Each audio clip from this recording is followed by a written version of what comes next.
안녕하세요. 익명의 도시입니다. 도시와 문명 시리즈의 첫 번째 영상입니다. 영상을 시청하시기 전에 구독과 좋아요 부탁드립니다. 여러분들은 문명하면 어떤 것이 떠오르나요? 아마 게임에 관심이 있으신 분들은 문명이라는 게임이 떠오르실 것입니다. 저도 예전에는 종종 하던 게임입니다. 그러나 역사에 관심이 있다면 그리스 문명, 로마 문명, 혹은 이집트 문명과 같은 것들이 떠오를 것입니다. 이 영상 시리즈는 문명의 정수인 도시에 대한 이야기입니다. 여러분들은 대부분 도시에 거주하실 것입니다. 오늘날의 대부분의 인구는 도시에 거주합니다. 그렇다면 도시라는 것이 무엇일까요? 일단 도시는 많은 인구가 거주하는 곳입니다. 이에 대해서는 국가별 행정구역에 대한 기준이 있습니다. 저는 이런 이야기를 하려는 것은 아닙니다. 도시는 인류 역사에 있어 핵심적인 사건이 대부분 발생했던 곳입니다. 역사 속에 수많은 국가들의 핵심적인 조직, 자원, 인구는 모두 도시에 있었습니다. 따라서 해당 국가, 크게는 문명의 성과인 기술과 예술, 그리고 문화의 핵심은 다 도시 속에 존재했거나 도시 자체가 해당 기술과 예술, 문화의 상징이었습니다. 제가 이 영상 시리즈를 통해 이야기하려는 것이 도시에 대한 이야기입니다.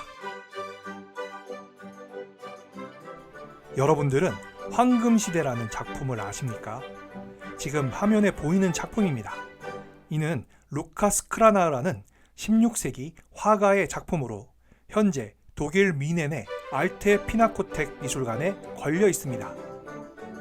그는 16세기 초에 이 작품을 그렸고 그는 작품 속에서 몰락 이전 순수함에 잃어버린 시대를 그려내고 있습니다.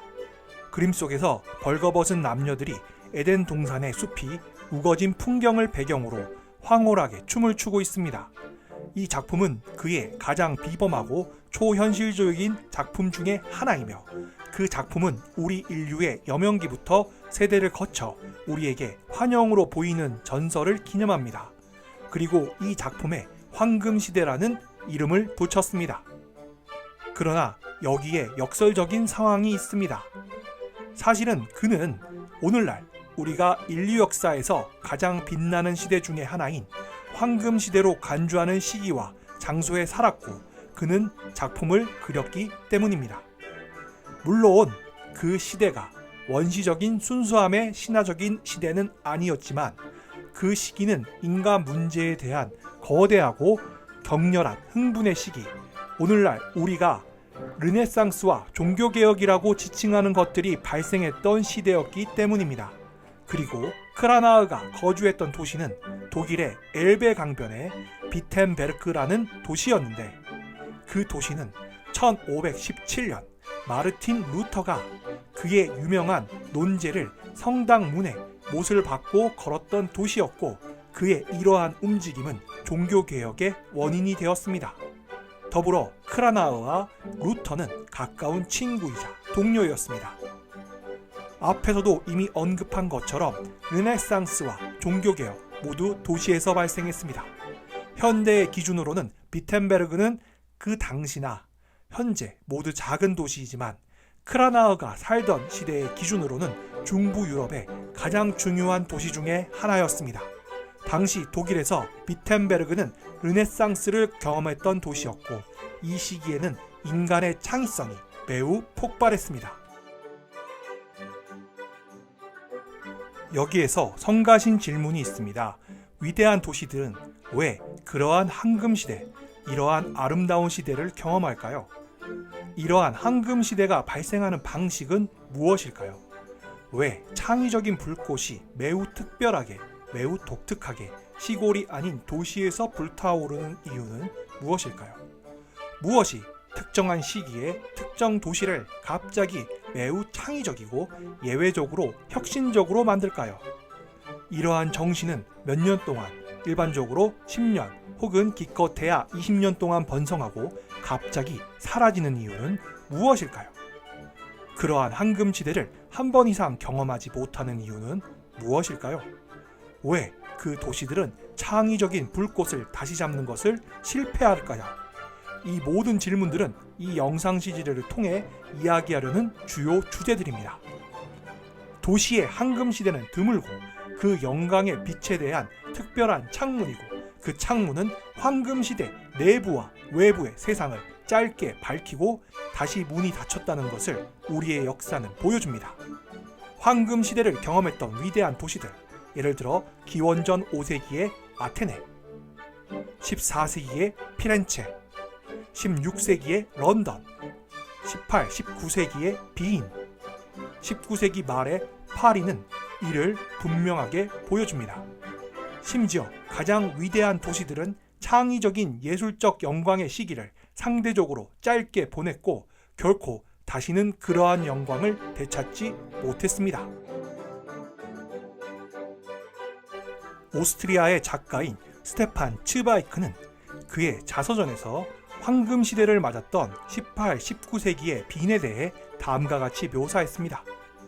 수세기에 걸쳐 천천히 성장하면서 내부 도시에서 외부로 유기적으로 발전하면서 200만의 충분한 인구가 대도시의 모든 사치와 모든 다양성을 낳았지만 런던과 뉴욕과 같이 자연으로부터 단절될 정도로 거대하지는 않았다.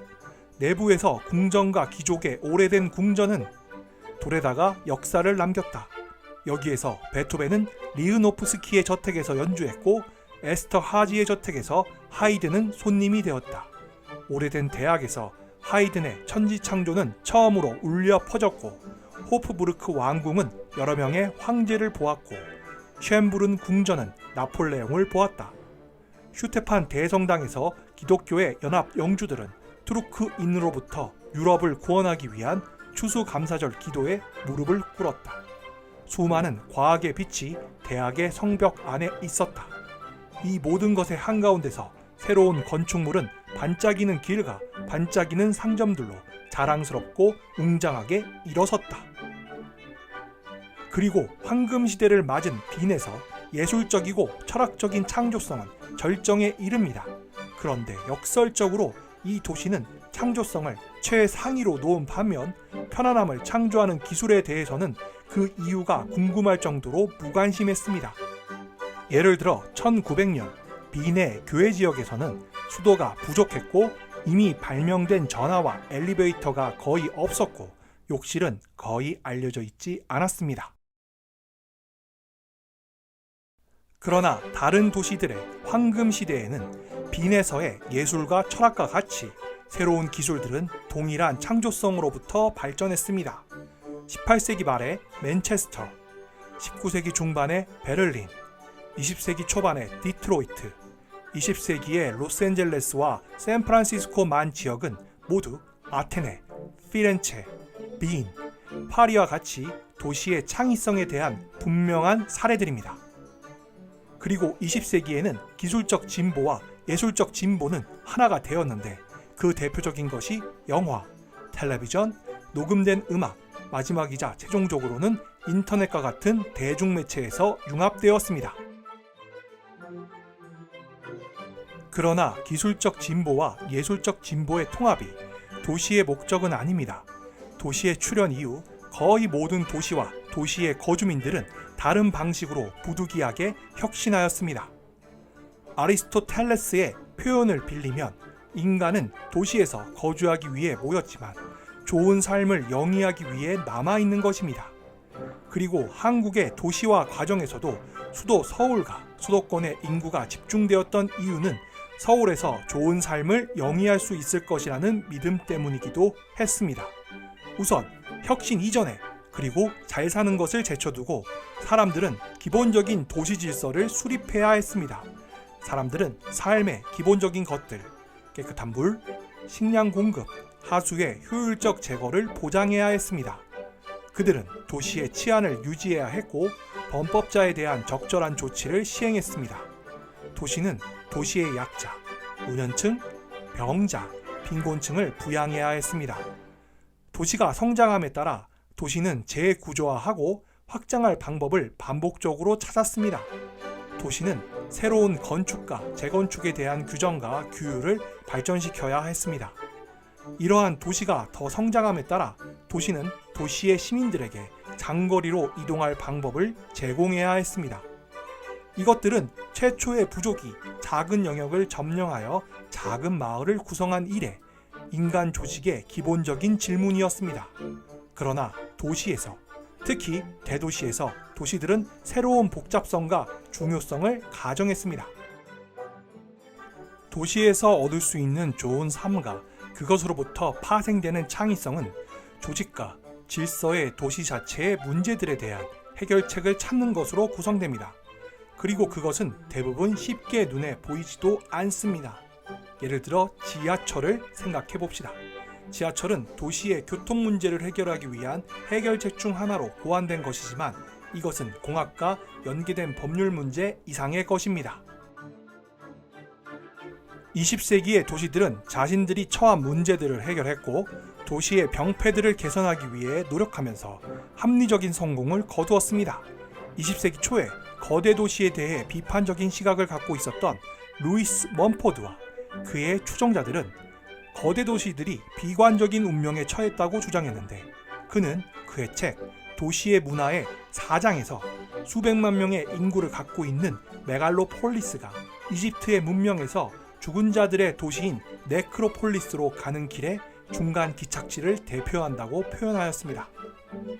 대도시가 파괴될 것이라는 멈포드의 주장이 무색하게 우리는 거대 도시의 파괴를 목격하지 못하고 있습니다. 오히려 더 규모가 큰 세계 도시의 출현을 보게 되었습니다. 이러한 세계 도시는 재능 있는 사람과 야망 있는 사람을 유혹하고 있습니다. 이러한 특성 때문에 대도시들은 창의성의 독특한 도가니가 되고 있습니다. 이 영상 시리즈에서 어떠한 종류의 도시나 어떤 크기의 도시가 좋은 삶 혹은 창의성에 대해 독점권을 갖지 않지만 가장 크고 가장 세계적인 도시가 그들의 명백한 불리함과 여러 문제에 대해서 역사를 통해 인간의 지성과 인간의 상상력에 성스러운 불꽃을 붙이는 장소라는 것을 보여줄 것입니다. 사실상 끊임없는 변화의 과정에서 가장 선진국들은 결국 존 메이너드 케인즈가 1930년에 상상했던 그 행복한 국가에 진입할 수도 있고 실제로 이미 진입했을 수도 있습니다. 대부분의 인류가 처음으로 생존이라는 기본적인 경제 문제에 더 이상 신경 쓸 필요가 없는 상태입니다.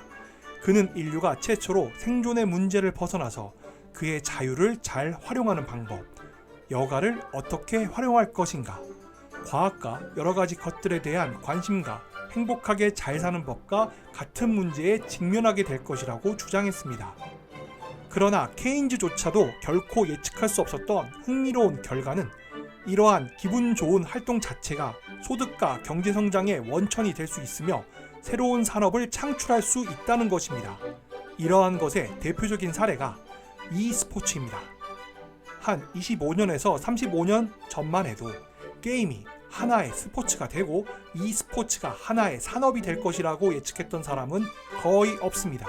그리고 부유하고 풍요롭고 세련된 국가와 도시는 그들의 미덕, 아름다움, 철학, 예술 및 연극을 세계의 다른 지역에 판매할 수 있습니다.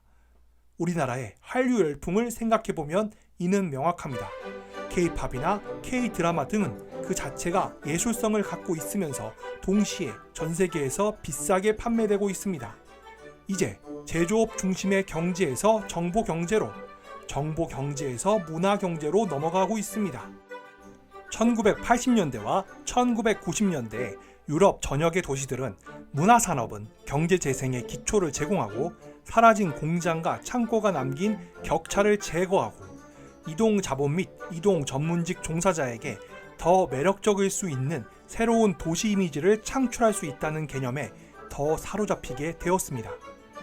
정리하면 인류 역사에서 황금시대라고 불리는 창조성이 폭발했던 시기를 겪었던 도시들이 여럿 있었고 이러한 창조성은 기술적 창조성과 예술적인 창조성 혹은 그들의 결합으로 나타났습니다.